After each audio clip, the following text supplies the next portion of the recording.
गङ्गातरङ्गकमनीयजटाकलापं गौरीनिरन्तरविभूषितवामभागं नारायणप्रियमनङ्गमुदापहारं वाराणसीपुरपतिं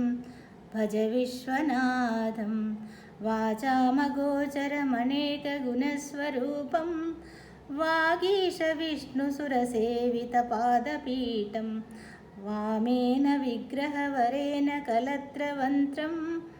वाराणसीपुरपतिं भज विश्वनाथं भूतादिपं भुजगशयं भूषणभूषिताङ्गं व्याघ्राजिनाम्बरधरं जटिलत्रिनेत्रं पाशाङ्कुशाभयवर प्रबुध शूलपाणिं वाराणसीपुरपतिं भज विश्वनाथं शीतांशुशोभितकिरीटविराजमानं फालेक्षनालविशोषितपञ्चभानं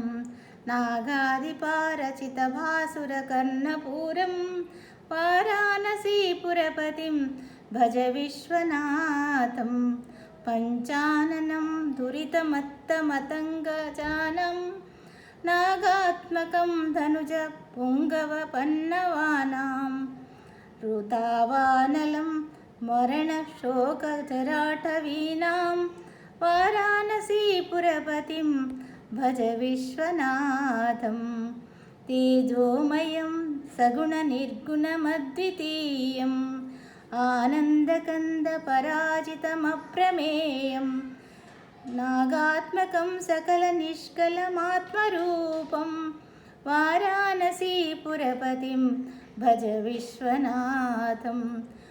आशां विहाय परिहृत्य परस्य निन्दां पापेरतिं च सुनिवार्य मनः समाधौ आदाय हृत्य मध्यगतं परेशं वाराणसीपुरपतिं भज विश्वनाथं रागादिदोषरहितं सृजनानुरागं वैराग्यशान्तिनिलयं गिरिजासहायं माधुर्यधैर्यसुभगं गरलाभिरामं वाराणसीपुरपतिं भज विश्वनाथं वाराणसीपुरपतेस्तवनं शिवस्य व्यासोक्तमष्टकमिदं पठते मनुष्या विद्यां श्रियं विपुलसौख्यमनन्तकीर्तिं सम्प्राप्य देहं विलये लभता समोक्षं विश्वनाथाष्टकम् मिदं यः पठे शिवसन्निधौ शिवलोकमवाप्नोति शिवेन सह मोदते। नमः शिवाय।